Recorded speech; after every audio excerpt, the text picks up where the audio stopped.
오늘 주제 중요해요. 오늘 주제 이거 기간제 이슈여서 중요합니다. 8월 22일이라는 기간이 딱 걸려 있으니까 8월 22일 근본이제 시작을 알릴까라는 제목으로 이야기를 드릴 텐데요. 통화제도 분석가이자 금의 귀환의 저자 제임스 리카즈의 칼럼이고요. 네, 그것을 토대로 여러분들께 이야기 드리도록 하겠습니다. 오늘부터 약 2개월 후 8월 22일 1971년 이후 국제금융의 가장 중요한 발전이 공개됩니다. 여기에는 글로벌 결제에서 달러의 역할을 약화시키고 궁극적으로 주요 지불통화 및 기축통화로서 미국 달러를 대체할 수 있는 주요 새 통화의 출시가 포함됩니다. 이것이 일어날 과정은 전례가 없으며 세계는 이 지정학적 충격파에 대비되어 있지 않습니다. 이 금전적 충격은 브릭스라는 그룹에 의해 전달될 것입니다. 그래서 이제 그동안 기축통화였던 그 달러를 밀어내고 새로운 기축통화에 도전하는 그 대항마가 8월 22일에 출시될 예정을 갖고 있다. 예, 요 내용입니다. 브릭스라는 약어는 브라질, 러시아, 인도, 중국 및 남아프리카를 의미합니다. 브릭스에 의한 글로벌 준비 통화 상태에 대한 이러한 플레이는 세계 무역, 외국인 직접 투자 및 투자 포트폴리오에 극적이고 예측할 수 없는 방식으로 영향을 미칠 것입니다. 그러니까 아주 큰 변화가 있을 것이다. 네. 그 투자 시장과 금융 시장에 큰 파장이 있을 것이다. 그 말이고요. 브릭스 시스템의 가장 중요한 발전은 브릭스 회원의 확대와 관련이 있습니다. 이로 인해 확장된 조직에 브릭스 플러스라는 이름이 비공식적으로 채택되었습니다. 현재 공식적으로 회원 가입을 신청한 8개국과 가입에 관심을 표명한 17개국이 있습니다. 8개의 정식 지원국은 알제리, 아르헨티나, 바레인, 이집트, 인도네시아, 이란, 사우디아라비아, 아랍에미레이트입니다. 관심을 표명한 17개의 국가는 아프가니스탄, 방글라데시, 벨로루시, 카자흐스탄, 멕시코, 니카라과, 나이지리아, 파키스탄, 시네갈, 수단, 시리아, 태국, 튀니지, 터키, 튀르키예라고 바꾸겠습니다. 튀르키예, 우루과이, 베네수엘라, 짐바브웨입니다. 이 목록에는 향후 브릭스 회원에서 인원을 늘리는 것보다 더 많은 것이 있습니다. 사우디아라비아와 러시아가 모두 회원국이라면 세계 3대 에너지 생산국 중 2곳이 하나의 협의체 안에 있습니다. 그러니까 이번에 사우디가 합류를 하게 되면 이거 정식적으로 지원을 했잖아요. 브릭스 플러스의 정식 지원을 했기 때문에 얘네들이 이제 포함될 확률이 좀 높은데, 그렇게 된다면 이 빅3에서 2개나 되는 국가가 이 브릭스라는 조직 안에 들어가게 되는 거죠. 그리고 러시아, 중국, 브라질, 인도가 모두 회원국이라면 지구의 30%의 땅과 관련 천연 자원을 소유한 육지로 측정한 세계에서 가장 큰 7개 국 중 4개국이 있습니다. 그러니까 애초에 지금 브릭스 자체만으로 봐도 전 지구상의 30%의 땅을 가진 조직이다. 세계 밀과 쌀 생산량의 거의 50%와 세계 금 생산량의 15%가 브릭스에 있습니다. 이게 보면은 이미 브릭스 자체로만 보더라도 러시아랑 중국 그리고 이 2개 국가만 하더라도 전 세계 금 생산량의 뭐 1, 2위 애들이고 거의 탑5 안에 들어가는데, 중국은 뭐 거의 부동의 1등이죠. 그리고 이제 매장량으로 보더라도 거의 탑5에 들어가는 애들인데, 얘네가 이제 브릭스에 또 포함이 이미 돼 있고, 그 다음에 이제 다른 국가들도 이렇게 쫙 들어오니까 양도 어마어마하다. 한편 중국, 인도, 브라질, 러시아는 지구 인구의 40%인 32억 명의 인구를 가진 지구상에서 인구가 가장 많은 9개 국가 중 4개 국가입니다. 그러니까 이제 이 브릭스, 지금 있는 이 브릭스만으로 따져도 전 세계 인구의 40%를 보유한 조직인데, 이제 얘네들이 이제 합류를 하게 된다는 건 인구 측면에서, 근데 이 인구가 뭐 얘네들 다 못 살잖아 막 이렇게 얘기를 할 수는 있는데, 지금 어떤 시대인가요? 예전처럼 세계화 시대인가요? 아니죠. 그러면 지금처럼 이 보호무역주의로 가고 있는 탈세계화의 시기에서는 동맹국들 간에 이 얼마나 유대가 좋느냐가 엄청 중요하다는 거예요. 그게 아니고 막 선진국끼리 친해요. 그러면 기술적인 거에서는 조금 우위에 있을지 몰라도 실제로 상품을 생산하는 측면에서는 되게 비효율이 많이 발생하죠. 저기 저 나라 가면은 인건비를 10분의 1만 주고도 쓸 수 있는데, 우리나라에서는 단순 노동인데도 불구하고 어마어마하게 비싼 인건비를 줘야 되니까, 이거 뭐 우리나라만 하더라도 지금 자영업자 뭐 힘들다 얘기 나오는 것 중에 하나가 최저임금이 높아졌잖아요, 예전에 비해서. 그래서 이제 뭐 편의점에서 뭐 바코드 찍어주는 거 어려운 일 아닌데도 불구하고 거의 최저시급 10,000원 받고 있죠. 예. 그렇기 때문에 이렇게 오히려 저임금 노동자 많고 인구가 빵빵한 얘네들이 모여 있다는 것도 사실은 큰 의미이긴 하다. 뭐 그렇게 볼 수도 있을 것 같습니다. 중국, 인도, 브라질, 러시아, 사우디아라비아의 총 GDP는 29조 달러 또는 세계 명목 GDP의 28%입니다. GDP를 측정하기 위해 구매력 평가를 사용하면 GDP 점유율이 54% 이상입니다. 그래서 제가 PPP, 구매력 평가 지수라는 그것으로 했을 때 이미 브릭스가 G7을 넘어섰다라는 내용을 전에 다뤄드린 적이 있었는데요. 뭐 사실 이 구매력 평가 기준이라는 거는 좀 논란의 여지가 있어서 그건 빼고 차치하고 보더라도 지금 이 5개 국만 따지면 벌써 세계 GDP, 전 세계 GDP의 28%를 4분의 1이나 차지하는 어마어마하게 큰 조직이다. 뭐 이렇게 볼 수는 있을 것 같습니다. 브릭스 국가들이 앞으로 미국을 넘어선다는 뜻인가요? 뒤에 나오는데요. 그런 내용이 아니에요. 네, 그런 내용이 아닙니다. 러시아와 중국은 세계에서 가장 큰 3대 핵무기 중 2개를 보유하고 있습니다. 인구, 육지, 에너지 생산량, GDP, 식량 생산량, 핵무기 등 모든 척도에서 브릭스는 또 다른 다자간 토론사회가 아닙니다. 그들은 서구 헤게모니에 대한 실질적이고 신뢰할 수 있는 대안입니다. 그래서 헤게모니라는 건 뭐 패권을 의미합니다. 서구 패권에 대한 이제 대안이다. 네, 이제 그거에 대항마다 함께 행동하는 브릭스는 새로운 다극 또는 심지어 양극 세계의 한 극입니다. 8월에 새로운 통화 출시가 발표되면 그 통화는 빈 필드에 떨어지지 않습니다. 자본과 커뮤니케이션의 정교한 네트워크에 빠질 것입니다. 이 네트워크는 성공 가능성을 크게 높일 것입니다. 그러니까 8월에 새로운 통화 시스템, 뒤에 나오겠지만 근본이제를 이제 실행을 시킬 건데 그게 뭐 아무것도 막 비포장도로 뭐 제대로 준비도 안 된 상태에서 나오는 게 아니라 이미 이런 것들 인구, 육지, 에너지 생산량, 뭐 GDP, 식량 생산량, 뭐 군사 막 이런 측면에서 충분히 신뢰할 수 있을 만큼 그렇게 빵빵한 인프라와 그리고 이제 이 뒤에도 내용이 나오나? 이미 몇 번의 실험 단계를 지금 거치고 있는 것을 통해서 이런 근본이제를 CBDC를 통한 그런 근본이제를 시행할 수 있는 그런 기술까지 다 갖춘 상태에서 좀 급하게 시행하는 그런 게 아니라 완벽히 준비된 상태에서 이렇게 시작이 되는 거다. 그런 내용이죠.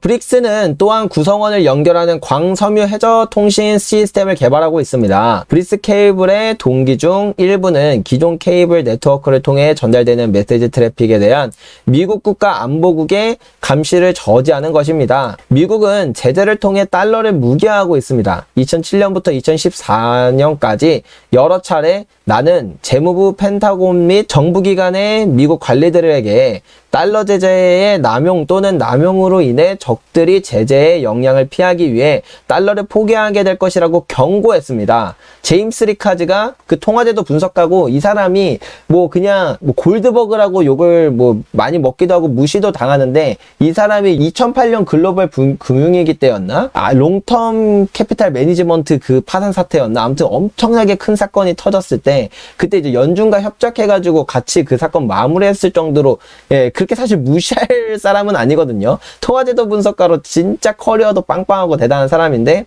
이분이 재무부랑 이제 펜타곤 그런 정보기관에 미국한테 계속 얘기를 했던 거죠. 너네 이런 식으로 달러를 무기화하는 거는 오히려 사람들로부터 달러에 대한 신뢰를 잃게 되는 거고 달러를 포기하게 될 것이다. 진짜 이렇게 하지 마라 라고 경고를 많이 했었다는 거죠. 그러나 이러한 경고는 대부분 무시되었습니다. 우리는 이제 이 예측의 첫 번째와 두 번째 단계에 도달했으며 위험할 정도로 세 번째 단계에 가깝습니다. 그러니까 달러 자체에 대한 신뢰의 붕괴에 이제 아주 가까워졌다는 거죠. 수년 동안 미국은 이란과 같은 국가를 응징하기 위해 제재를 사용해 왔습니다. 그러나 지난해 우크라이나를 침공한 이후 미국과 동맹국들이 러시아에 가한 제재는 이전의 제재 체제를 훨씬 뛰어넘는 것이었죠. 이것은 전례가 없었습니다. 다른 많은 국가들은 특정 문제에 대해 미국과 충돌하면 다음 차례가 될 수 있다고 결론을 내리기 시작했습니다. 그리고 그 두려움은 달러 시스템에서 완전히 탈퇴하려는 압력을 크게 가속화했습니다. 그러니까 러시아가 우크라이나 침공하고 나서 경제적 제재를 가했는데 그 수준이 어마어마하게 컸죠. 그냥 외환보유고를 쌍으로 다 그냥 동결시켜버리고 모든 달러 거래를 다 막아버리면서 달러를 그냥 말 그대로 완전 무기한 거죠. 달러를 안전자산이라고 생각해서 보유했던 그 국가한테 뒤통수 때리면서 어떻게 보면 배신을 했던 거죠. 이미 이런 사태가 있었던 걸 보면 누구라도 어떤 국가든 이게 진짜 미국이 하는구나. 미국이 이렇게 할 수 있구나. 나도 지금 외환보유고에 안전자산이라고 생각해서 달러를 모아놓고 있었는데 이게 미국의 말 한마디, 미국과 사이 한번 틀어지는 순간 나의 족쇄가 될 수도 있겠구나. 진짜 여기로 이 달러로부터 지금 빨리 탈피해야겠다 라고 생각하는 그것 때문에 지금 금 매입량도 전 세계 중앙은행들의 금 매입량도 어마어마하게 빠르게 증가하고 있고, 그 다음에 외환보유고에서 차지하는 달러의 비중이 계속해서 줄어들고 있죠. 이러한 요구는 러시아와 같은 현재 표적에 국한되지 않고 중국, 이란, 터키, 사우디아라비아, 아르헨티나 및 기타 많은 잠재적 표적이 공유하고 있습니다. 브릭스 플러스는 글로벌 지불 및 궁극적인 글로벌 준비금을 탈달러화하기 위한 현실적인 노력을 제시합니다. 수년 동안 나는 달러가 대부분의 사람들이 생각하는 것보다 더 오랫동안 세계 최고의 준비통화로 남을 것이라고 주장해 해왔습니다. 그러나 아래에서는 새로운 브릭스 플러스 통화가 세계 최고의 준비통화인 달러의 소멸을 크게 가속화할 수 있는 이유를 보여줍니다. 그러니까 이 제임스 리카즈라는 사람은 달러가 일반인이 생각하는 것보다 훨씬 더 오랜 기간 동안 그 기축통화고 패권국가로서의 지위를 가질 거라고 계속 주장을 해왔는데, 이제 이런 정도까지 사태가 터져버리니까 그 다음에 브릭스라는 이 공동체가 정말 빠르게 확장을 하고 있다는 모습, 이런 것들로 볼 때 달러의 소멸이 훨씬 더 빨리 다가오고 있다. 그것도 진짜 정말 빠른 속도로 다가오고 있다. 라는 것들을 이제 앞으로 밑에서 이야기한다고 합니다. 화폐전쟁의 시작. 상품과 서비스의 국제무역을 위한 교환수단으로서 달러에서 벗어나고자 하는 세계적 열망은 새로운 것이 아닙니다. 오늘날의 차이점은 매우 짧은 시간 안에 논의 지점에서 참신한 어렴풋한 현실로 사라졌다는 것입니다. 그러니까 옛날부터 막 야 우리 탈달러 하자. 언제까지 달러에 구속될 거냐, 뭐 우리끼리 뭐 다른 화폐 시스템으로 거래도 좀 하자라는 게 뭐 아주 옛날부터도 계속 이야기가 되어져 온 건데, 근데 지금은 다르다는 거죠. 그 우크라이나 사태 이후부터는 탈달러의 속도가 진짜 어마어마하게 빨라졌잖아요. 러시아 같은 경우에는 위안화랑 루블화의 결제 비중이 거의 100%에 가까울 정도고, 그 다음에 중국 같은 경우에는 대무역 결제 비중에서 위안화의 비중이 이미 달러를 넘어섰고요. 그 다음에 뭐 사우디와의 그런 위안화 거래를 한다던가, 브라질과 거래를 한다던가, 뭐 이란, 뭐 아르헨티나, 뭐 이렇게 이런 국가들이 이제는 자국 화폐로 거래를 하고 어쨌든 달러에서 벗어나려는 흐름이 이미 그냥 그 결과가 만들어졌죠. 이전에는 한번 시도할까 말까도 되게 고민하고 주춤거리면서 뭐 그러다가 이제 결국엔 미국의 제재 한번 맞고 안 하겠습니다 이렇게 하고 바로 꼬리를 했던 게 과거였는데, 지금은 이 속도가 진짜 비교도 안 될 정도로 빠르게 진행되고 있다. 두바이와 중국은 최근 두바이에서 석유를 수출하는 대가로 중국 위안화를 받기로 합의했습니다. 차례로 두바이는 위안화를 사용하여 중국에서 반도체 또는 제조품을 구입할 수 있습니다. 사우디아라비아와 중국은 유사한 석유 대 위안화 협정을 논의해왔지만 아직 확정된 것은 없습니다. 이러한 논의는 사우디아라비아와 미국의 오랜 석유 달러 거래로 인해 복잡해졌습니다. 그러나 이러한 측면에서 어느 정도 진전이 있을 것으로 널리 예상됩니다. 중국과 브라질은 최근 무역에서 서로의 통화를 받아들이는 광범위한 양자 통화 협정에 도달했습니다. 그러니까 중국과 브라질이 서로 자국 통화로 우리 거래를 하자, 무역을 하자, 이거를 이제 협정에 이제 합의를 했죠. 한편 두 초강대국이 미국과 공동으로 대결함에 따라 중국과 러시아 간의 전략적 관계가 커지고 있습니다. 양국 간의 무역 관계에서 러시아는 중국산 제품 및 기타 수출품에 대해 루블화로 지불할 수 있으며, 중국은 러시아 에너지, 전략 금속 및 무기 시스템에 대해 위안화로 지불할 수 있습니다. 그러나 이러한 모든 조치는 8월 22일에서 24일 연례 브릭스 지도자 정상회의에서 남아프리카 더반에서 발표될 새로운 브릭스 플러스 통화로 곧 대체될 수 있습니다. 그러니까 이전에는 뭐 우리 위안화로 거래하자, 서로 리알화로 거래하자, 루블화로 거래하자 하면서 이 탈달러의 목적이 되면서 이제 자국 통화, 이런 것들로 많이 거래가 되고 있었는데, 이제 여기서 새로운 통화를 발표하면서 그 모든 거래가 위안화도 아니고 루블화도 아니고 리알화도 아니고 브릭스 플러스 통화로 대체될 것이다. 네, 그 이야기를 하는 거죠. 8월 22일은 제임스 리카즈가 얘기하는 건가요? 예, 맞습니다. 이거 제임스 리카즈의 칼럼이고요. 예, 이 8월 22일에서 24일은 브릭스 지도자 정상회의입니다. 통화는 회원 간의 거래에 사용하기 위해 상품 바스켓에 고정됩니다. 처음에 브릭스 플러스 상품 바스켓에는 전 세계적으로 특정 수량으로 거래되는 석유, 밀, 구리, 기타 필수 상품이 포함됩니다. 네, 그래서 요거에 대해서 말씀을 드리면요. 이 상품 바스켓이 무엇인가? 이 밑에서도 나오는 말인데 이것을 옛날에 이제 케인즈가 말했던 반코르라는 그 시스템입니다. 그래서 이걸 어떻게 표현하면 좋을까? 굳이 이게 맞는 표현인지는 모르겠어요. 밀키트다.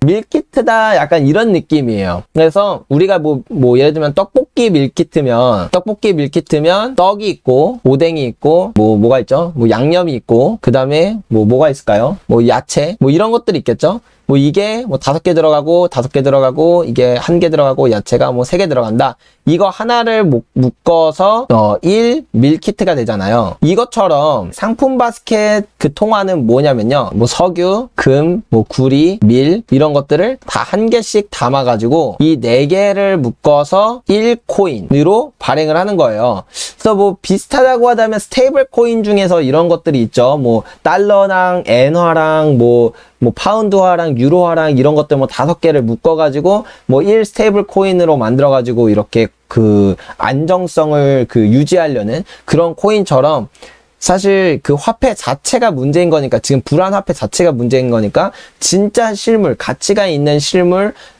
중에서도 이제 진짜 필요하고 어떻게 보면 가치가 높은 것들 이런 것들을 이렇게 하나로 모아서 이 상품 바스켓 코인을 만드는 거다 보니까 엄청나게 안정성도 뛰어나면서 신뢰도도 높고 가치도 크겠죠. 예, 그래서 요런 코인을 말하는 거예요. 그걸 이제 상품 바스켓 통화라 그러고 이거는 1944년에 케인즈가 경제학자 케인즈죠. 여기서 이제 케인즈가 했던 반코르라는 시스템입니다. 반코르. 예, 반코르라는 시스템이 바로 이걸 얘기를 했었던 거예요. 근데 결국에는 케인즈의 말이 묵살되면서 예, 그때 미국의 파워가 좀 셌거든요. 그러면서 그냥 근본이제 실시했죠. 그냥 브레튼-우즈 시스템으로 근본이제를 실시해버렸죠. 예, 그러고 나서 이 반코르 시스템이 비슷하게 이걸 전신으로 무엇을 만들었냐. 이제 1944년에 아예 깡무시한 건 아니었고요. 그래서 IMF를 세웁니다. 예, IMF를 세우고 여기에서 SDR이라는 걸 만들어요. 특별 인출권이라고 부르죠. 이 SDR이 바로 이 반코르의 전신입니다.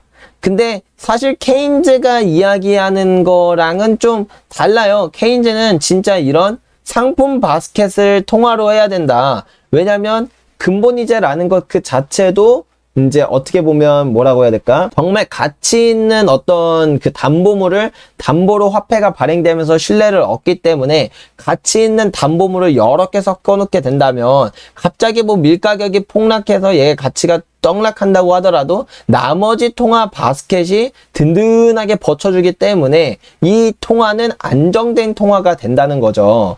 예, 얘네들끼리의 서로 상관성이 그렇게 높진 않아서 그래서 이런 상품 바스켓을 만들어야 된다고 본 건데 SDR은 그냥 일종의 화폐 뭐라 그래야 될까요? 화폐 모듬이라고 하겠습니다. 화폐 모듬 같은 거니까. 그래서 조금 케인즈가 원했던 방향은 아니지만 어쨌든 그런 느낌이고, 근데 이 반코르 시스템이 이제 이대로 쭉 가가지고 2023년 8월 22일 이 브릭스 정상회의에서 다시 등장할 가능성이 매우 높다. 이거를 따오는 거죠.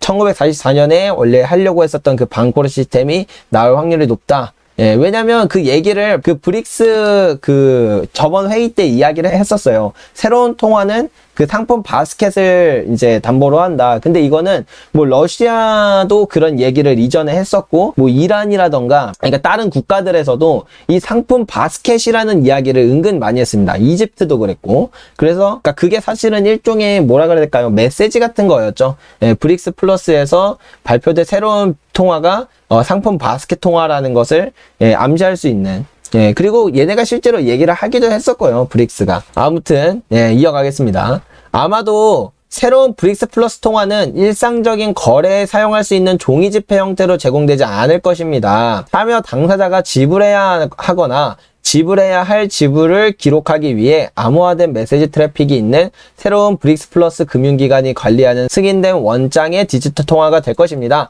한마디로 암호화폐, 그 중에서도 어떤 암호화폐? 중앙은행 디지털 화폐인 CBDC 형태가 될 것이다. 브릭스 플러스에서 발표될 근본이제 그 새로운 바스켓 통화는 디지털 통화 CBDC인데 상품 바스켓을 담보로 하는 CBDC가 될 것이다 라고 보는 거죠. 브릭스의 작업 그룹의 최신 정보는 이 바스켓 평가 방법이 1944년 브레튼 우즈 회의에서 존 매너드 케인즈가 직면했던 것과 동일한 문제에 직면하고 있다는 것입니다. 그러니까 이 케인즈 현대 경제학의 아버지죠. 이 아버지가 그 당시 1944년에 빠꾸 먹었던 그 문제에 직면을 하게 될 것이다. 네, 그래서 케인즈가 처음에 방코르라고 부르는 세계 통화에 대한 상품 바스켓 접근 방식을 제안했습니다. 문제는 바구니에 포함된 글로벌 원자재가 완전히 대체 가능하지 않다는 것입니다. 그래서 여기서 이제 제임스 리카드는 얘네들이 계속 새로운 바스켓 통화를 낼 것이라고 이야기를 하는데 결국은 제임스 리카드가 봤을 때는 그냥 근본이제가 될 거다. 왜 그런지에 대해서 이야기를 이제 합니다. 이게 보면은 이제 그 내용이 이거예요. 문제는 바구니에 포함된 그 바스켓에 포함된 글로벌 원자재가 완전히 대체 가능하지 않다는 것입니다.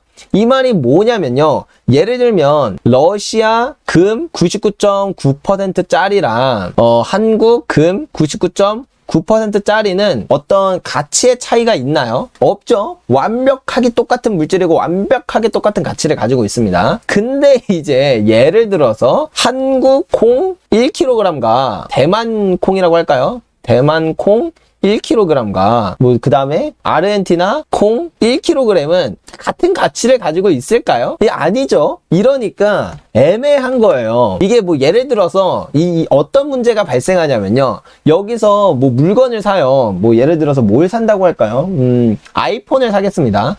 아이폰을 사려고 그러는데 이 콩이 담보가 되어 있는 화폐면 한국 콩으로는 다 15개만 받아도 될 것 같은데 대만 콩으로는 한 30개는 받아야 될 것 같고 아르헨티나 콩으로는 36개를 받아야 될 것 같아. 그러면은 이 콩이라는 게 이 상품 바스켓에 들어가 있는 이 콩이라는 게 그 가치가 어디에서 생산되느냐, 그리고 그 당시에 계절이라던가 뭐라던가 아무튼 여러 가지에 의해서 뭐 사실 항상 동일한 가치를 갖고 있지 않아서 이게 애매하다는 거예요. 네. 이게 대체를 하기에 되게 애매해진다. 그리고 예를 들면 석유 같은 경우에도 마찬가지입니다. 석유도 WTI유, 뭐 브렌트유, 뭐 이런 것처럼 석유의 품질이 다 달라요. 뭐 이란산 석유도 있고 이게 석유의 종류가 다 다르다는 거죠. 그러니까 애매하다. 이것들마다 가격도 또 다르거든요. 브렌트유가 좀 기본적으로 좀 더 비싼데 서부 텍사스유보다는 브렌트유가 좀 더 비싼데 뭐 아무튼 이런 식으로 애매하다는 거죠. 애매하고 이게 정확하게 뭐 상품 바스켓으로 측정해서 1코인의 가치를 매기기가 애매해진다. 그리고 그렇기 때문에 뭐 브렌트유라던가 뭐 이란산 석유라던가 뭐 석유 텍사스유라던가 이런 것들의 뭐 가치 차이가 뭐 이렇게 들락날락하면서 이 코인, 이 상품 바스켓 코인 1방코르는 이 가치를 정확하게 정하기도 애매하고 매일 매년 가치가 자꾸 달라지니까 애매해진다는 거죠. 그래서 이 가치가 늘 동일한 그런 상품만 담아야 되는데 그런 상품이라 하면 뭐 금이나 은이나 뭐 백금이나 뭐 팔라듐이나 이런 것처럼 결국엔 귀금속밖에 없다. 이 귀금속 중에서도 그냥 제일 만만한 건 사실 금이다. 그렇기 때문에 이번 그 브릭스에서도 브릭스 플러스의 새로운 통화도 상품 바스켓이라고 이야기를 하지만 그 상품 바스켓에는 사실 뭐 진짜 여기서 아까 얘기했던 밀이라던가 쌀이라던가 뭐 석유라던가 이런 것들보다는 금이나 은이나 뭐 만약에 바스켓 통화로 한다 그러면 뭐 금이나 은이나 뭐 이런 것들 뭐 이런 귀금속류를 이제 바스켓으로 담을 확률이 매우 높다. 왜냐면 얘네들은 순도만 그냥 똑같이 맞추면 어디 국가든 뭐 계절이 어떻든 뭐가 어떻든 상관없이 똑같은 가치를 지니고 있으니까요. 결국 케인즈는 상품 바스켓이 필요하지 않으며 단일 상품인 금이 편의성과 균일성을 이유로 통화를 고정하는 목적에 더 적합하다는 것을 알았습니다. 획일적인 가치 저장소로서의 상품 바스켓의 비실용성에 근거하여 새로운 브릭스 플러스 통화가 금의 무게와 연결될 가능성이 있는 것으로 보입니다. 이는 세계 2대 금 생산국이자 금 매장량 100개국 중 각각 6위와 7위인 브릭스 회원국인 러시아와 중국의 강점을 반영한 것이다. 그러니까 세계 최대 금 생산국 중 뭐 원투탑, 그리고 매장량으로 따져도 거의 6위랑 7위 정도로 그 금이 많은 국가. 뭐 그것뿐만 아니라 금거래 허브를 만들려고 상하이 금거래소를 세웠는데 이게 벌써 세계 3대 금거래소가 되었고, 그리고 뭐 아시아권에서는 오히려 얘네가 그 상하이 금거래소가 거래량이 1등이거든요. 뭐 그런 부분도 있고, 이러한 개발 및 관련 개발은 종종 준비 통화로서의 달러의 종말로 선전됩니다. 그러한 논평은 국제 통화 및 통화 시스템이 실제로 어떻게 작동하는지에 대한 이해의 부족을 드러냅니다. 그래서 뭐 이렇게만 보면 브릭스가 진짜 빠르게 성장하고 있어서 미국을 대체하고 패권 뺏어오고 얘네 화폐가 기축 통화가 되어서 모든 국가들 다 이걸로 이제 막 외환보유고에 담고 하겠구나 라고 생각을 하겠지만 이건 잘못된 생각이다 라는 거예요. 오히려 그래서 제임스 리카즈는 이제 밑에서 또 설명을 하겠지만, 아니다, 준비 통화는 달러가 계속 오랜 시간 동안 수명을 유지할 확률이 매우 높은데 다만 브릭스 플러스의 새로운 통화는 결제 통화로서의 엄청난 파급력을 가져올 것이다 라고 얘기를 해요. 그래서 결제 통화와 준비 통화가 뭐가 다른 거고, 왜 브릭스 플러스의 화폐가 결제 통화로서의 그런 역할을 뺏어오게 될지 그 이야기를 하게 됩니다. 이러한 거의 모든 분석의 주요 실수는 지급 통화와 기축 통화의 각각의 역할을 구분하지 못하는 것입니다. 지불 통화, 결제 통화는 상품 및 서비스의 거래에 사용됩니다. 말 그대로 거래에 쓰는 걸 결제 통화라고 하는 거죠. 국가는 원하는 지불 통화로 거래할 수 있습니다. 달러일 필요는 없습니다. 하지만 준비 통화는 다릅니다. 그들은 본질적으로 무역 흑자를 통해 얻은 주권국가의 저축 계좌입니다. 이러한 잔액은 통화 형태가 아니라 유가증권 형태로 유지됩니다. 그래서 이 내용을 앞서서 제가 조금 더 쉽게 설명을 드리면요. 결제 통화와 준비 통화, 이걸 우리가 꼭 나눠놓고 생각을 해야 된다. 결제 통화라는 건 거래에 쓰는 거고, 준비 통화라는 건 저축에 쓰는 거다. 근데 우리가 생각을 해보면요. 저는 요기요를 옛날에 엄청 많이 썼었거든요. 요기요. 근데 요기요를 이렇게 사용하면서 음식을 싸게 먹는 방법 중에 하나가 요기요 상품권을 구매해서 쓰는 거예요. 이거를 보통 한 10% 정도 저렴하게 살 수 있거든요. 5만원짜리를 한 45,000원에. 그러면 나는 어차피 결제를 하는데 쓰는데 똑같은 5만원짜리 음식 먹는데 나는 45,000원 내고 먹을 수 있게 되는 거니까 개꿀이잖아요. 그러니까 거래에 사용되는 통화는 얼마든지 언제든지 바뀔 수 있는 거죠. 예, 이게 더 나한테 이득이니까 나는 굳이 원화를 취급할 필요가 없어져요. 그리고 PC방에서는 PC방 머니로 교환을 해서 쓰는 거 뭐 딱히 나쁘지 않고요. 근데 그렇다고 해서 내가 요기요를 많이 쓰고 요기요 상품권이 뭐 나름 좋다고 하더라도 저축을 이걸로 다 하진 않잖아요. 내가 갖고 있는 전 재산을 다 요기요 상품권으로 바꾸고 편하다, 이제 안정감이 드네, 이렇게 안 하잖아요. 요기요가 뭐 그럴 일은 없겠지만 뭐 만약에 망해버린다, 아니면 갑자기 상품권 사용을 금지시킨다, 할 수 있거든요. 할 수 있어요. 네, 그렇게 되면 나는 한순간에 알거지가 돼버릴 수 있는데 이런 리스크를 우리는 지고 싶지 않기 때문에 대부분 저축하는 돈은 뭐 원화도 우리가 사실은 원화를 가지고 있고 않고 뭘 하죠? 예금을 해놓죠. 예금이나 뭐 적금 같은 형태로 돈을 저축해 놓습니다.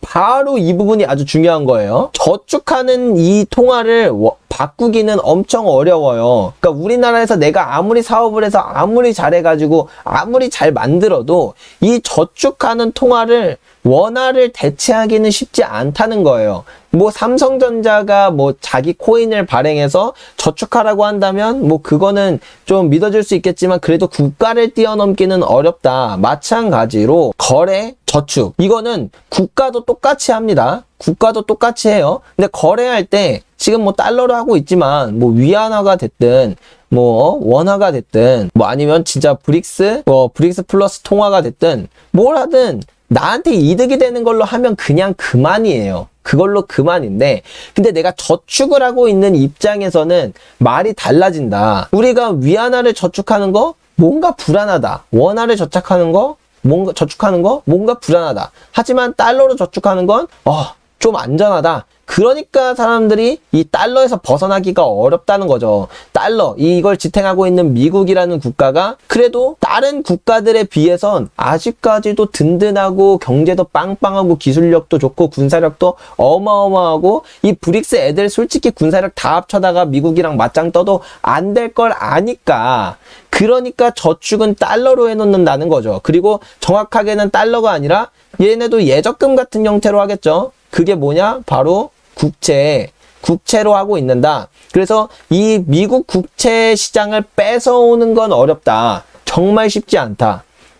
달러를 이길 수 있는 건 브릭스 통화가 아니라 사실은 금이 되겠죠. 달러를 대체할 수 있는 건 금밖에 없어요. 달러보다 더 뛰어난 화폐는 세상에 아직 존재하지 않고 그거는 만들어질 수 없으니까. 근데 이 화폐를 넘어선 가치가 있는 정말 그 누구의 통제도 받지 않고 5,000년이라는 시간 동안 돈으로서 쓰였으며 가치를 한 번도 잃어본 적 없고 자원이 한정되어 있는 바로 그게 금이니까 달러를 대체할 수 있는 유일한 건 금이다. 하지만 그렇기 때문에 브릭스 통화를 만든다고 하더라도 달러를 절대 뺏어올 순 없다. 하지만 뭘 할 수는 있다? 이 거래 수단, 그러니까 지불 수단, 결제 통화는 가져올 수 있다. 얼마든지 가져올 수 있다. 그래서 이 부분에서 달러의 소멸이라고 표현하기는 좀 그렇네요. 달러의 지위가 크게 떨어질 가능성이 크다는 거죠. 이 브릭스 플러스 통화가 나오는 것에 의해서. 정확하게 이해가 되시죠? 네, 이제 그 내용이 여기 나옵니다. 분석가들이 달러가 주요 준비 통화라고 말할 때 실제로 의미하는 바는 국가의 특정 통화로 표시된 증권의 준비금을 보유하고 있는 것입니다. 전 세계 준비금의 60%는 달러로 표시되는 미국 국채입니다. 그러니까 이 말 자체가 우리가 외환보유고에 달러가 많이 보유되어 있다라고 하는데 달러를 그냥 통으로 현찰로 갖고 있기는 좀 그렇잖아요. 보관도 불편하고 갖고 있는 것 자체로 어떠한 이득도 안 나는데 이왕이면 미국 국채를 사면은 이자라도 받으니까 더 꿀인 거죠. 네, 그래서 미국 국채를 갖고 있고 우리가 일반적으로 현금을 갖고 있기보다는 그 예적금, 그러니까 입출금 통장에 해놓든 MMF에 넣어놓든 이런 식으로 어떤 방식으로 하든 은행에 넣어놓고 조금의 이자라도 받는 게 낫다고 생각하고 편하니까 그렇게 넣어놓는 것처럼요. 준비금은 실제로 달러가 아닙니다. 그들은 증권에 있습니다. 결과적으로 크고 잘 발달된 국제시장 없이는 준비통화가 될 수 없습니다. 어느 나라도 규모, 다양한 만기, 유동성, 결제, 파생상품 및 기타 필요한 기능 측면에서 미국 국제시장에 근접하지 않습니다. 그러니까 미국 국채시장의 규모나 뭘로 보나 어마어마하고 이거를 뛰어넘을 수는 없다. 몇몇 국가들 합친다 그래도 절대 뛰어넘을 수는 없다. 따라서 기축통화로서의 다른 통화에 대한 실질적인 장애는 준비통화가 실제로 투자되는 채권시장이 없다는 것입니다. 그렇기 때문에 원하는 경우에도 국채를 예비자산으로 대체하는 것은 매우 어렵습니다. 브릭스가 새로운 통화를 내고 그걸로 국채시장을 만든다고 하더라도 당장 어쨌든 미국의 기축통화 패권을 뺏어오는 건 불가능하다라는 거죠. 다시 말하지만 세계 어느 나라도 미국에 근접할 수 없습니다. 그러나 이전에 생각했던 것보다 달러가 훨씬 빠르게 주요 준비금 지위를 잃을 수 있습니다. 결제 통화로서의 역할에서 많이 뺏기게 되고 오히려 이 부분에선 브릭스 플러스의 파워가 더 세질 수도 있는 거고요. 그리고 이제 달러 자체가 브릭스가 이기는 게 아니라 채권이라는 그 채권이라는 거에 대한 메리트를 잃으면서 금으로 도망갈 확률도 높아질 테니까요. 20개국 이상의 브릭스 플러스 통화채권 시장을 한 번에 만들어 각 국가의 소매 투자자들이 채권을 매입하는 것이 관건이다. 그러니까 이 브릭스 플러스 통화를 만들 때 이 20개 국가가 다 같이 각 국가에서 우리 이 국채 사세요. 우리 이 브릭스 플러스 국채 사세요 하면서 기관 투자자, 은행, 보험회사 그리고 일반 개인한테까지도 이렇게 열심히 홍보하면서 팔아제끼는 게 중요하다는 거죠. 브릭스 플러스 채권은 은행, 우체국 및 기타 소매점을 통해 제공됩니다. 브릭스 플러스 통화로 표시되지만 투자자는 시장 기반 환율로 현지 통화로 구매할 수 있습니다. 이 통화는 금으로 뒷받침되기 때문에 브라질이나 아르헨티나 같은 국가의 인플레이션 또는 채무 불이행 가능성이 있는 현지 통화와 비교할 때 매력적인 가치 저장소를 제공할 것입니다.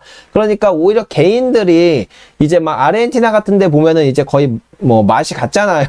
그래가지고 현지 화폐를 보유하고 있는 것 자체가 리스크니까 뭐 이걸 대체해서 막 금이라던가 막 달러라던가 심지어는 막 비트코인을 막 보유하는 게 차라리 낫다 막 이렇게 생각해서 그걸 보유하는 경우도 있거든요. 예, 그렇기 때문에 만약에 브릭스 통화와 브릭스 통화 채권을 이제 보유하고 있는다고 한다면 얘는 금으로 뒷받침되는 거기 때문에 내가 불편하게 금을 들고 다니고 불편하게 금으로 거래할 필요 없이 브릭스 통화로 거래를 하고 얘는 가치가 항상 안정적일 테니까 오히려 자국 화폐를 보유하는 것보다 몇백 배 이득인 거죠. 그러니까 이런 오히려 그 자국 화폐에 대한 가치가 낮은 국가일수록 브릭스 플러스에 대한 개인이나 기관들이나 뭐 이런 기업들의 민심은 훨씬 더 좋을 것이다. 그래서 이 브릭스 플러스의 채권이 어마어마하게 빠르게 확장될 수 있다. 그런 얘기고요. 특히 중국인들은 이러한 투자가 해외 시장에서 대부분 금지되어 있고 부동산과 국내 주식에 과잉 투자되기 때문에 매력적이라 생각할 것입니다.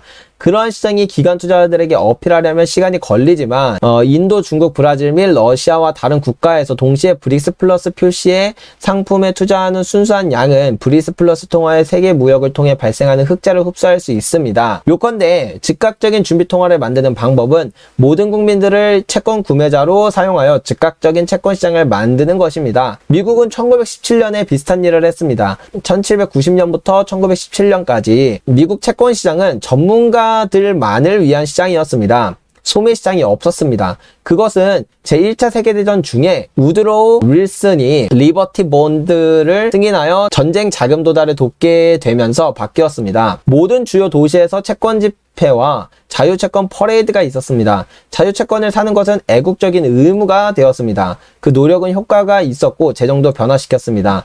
일상적인 미국인들이 소매 투자자로서 주식 채권 및 유가증권을 구매하기 시작한 세상의 시작이었습니다. 브릭스가 일종의 자유채권 애국 모델을 사용한다면 역시 애국, 국뽕, 예, 선진국 시장 지원 없더라도 브릭스 플러스 통화로 표시된 국제 준비 자산을 만들 수 있을 것입니다. 새로운 금 기반 통화의 도입, 지불 통화로의 빠른 채택 및 예비 자산 통화로의 점진적 사용과 같은 이 모든 사건의 전환은 수년간의 개발 끝에 2023년 8월 22일에 시작됩니다. 직접 참여자를 제외하고 세계는 대부분 이 전망을 무시했습니다. 그 결과는 몇 주 안에 국제통화 시스템의 대변동이 될 것입니다. 라고 하면서 이제 제임스 리카즈가 이야기하는 8월 22일에 시작될 근본이제에 대한 이야기를 여러분들에게 전해드렸는데요. 근데 역시 제임스 리카즈의 이 인사이트가 정말 남다르다. 그런 생각이 드는 것 같습니다. 여러분들은 어떻게 생각하시는지 좀 궁금하고요. 근본이제가 되면 나라별 빈부격차가 커지지 않나요? 우리나라 근보유 무지 적으니 나중에 강한 나라 되지 않을까요? 하루아침에 그렇게 되진 않아요. 왜냐면 어쨌든 달러라는 건 준비 통화로서 오랫동안 가치를 갖고 있을 거예요. 그러니까 제가 말씀드렸던 것도 아까 전에 그 제임스 리카즈의 이야기랑 거의 똑같은데 결제 통화로서의 달러의 가치가 급격하게 상실될 뿐이지 준비 통화로서의 달러의 가치는 생각보다 서서히 떨어집니다.